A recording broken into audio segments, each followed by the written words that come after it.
اسی لیے کہتا ہوں کہ لے کے آئیے ہوں یا پڑھ کے لے کے آئیے.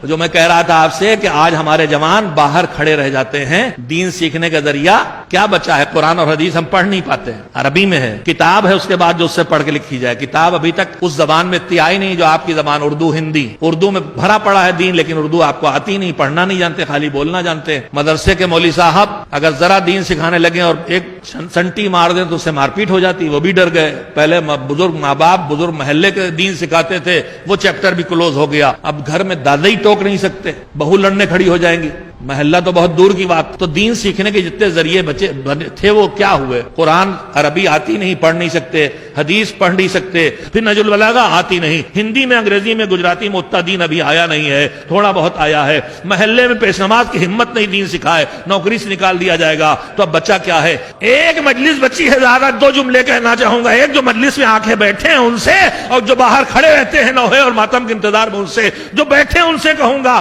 کہ یہی دین، یہی مجلس بچی دین پہنچانے کے لیے. لہذا اس مجلس میں عقائد بھی بیان ہونے دو، تاریخ بھی بیان ہونے دو، اخلاق بھی بیان ہونے دو. اسی مجلس میں موعظہ بھی ہونے دو، اسی مجلس میں مناظرہ بھی ہونے دو، اسی مجلس میں فلسفہ بھی پڑھنے دو، اسی مجلس میں احکام بھی پڑھنے دو. اس لیے اگر یہ تم نے نہ کیا اور کہا جو ہمیں پسند ہوگا وہ پڑھوائیں گے، مجلس کو اپنی فرمائش کے دائرے میں محدود نہ کیجئے.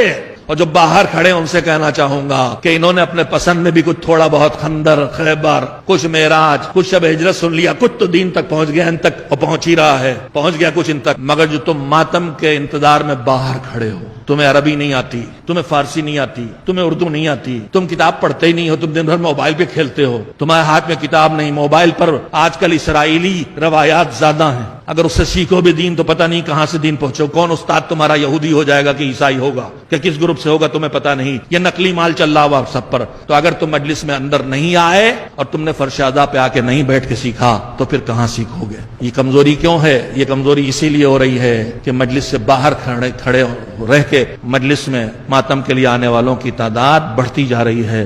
خدا کے لیے فرش اعضاء کو آباد کرو. تم خود ہی تو کہتے ہو کہ زہرا اس فرش پہ آتی ہیں، تو اگر علی اس فرش پہ آتے ہیں، حسین آتے ہیں، ملائکہ آتے ہیں، تو اس فرش کی برکت سے کیوں محروم رکھتے ہو اپنے کو جس پہ حسین آ کے بیٹھے ہیں، جس پہ ملائکہ بیٹھے ہیں؟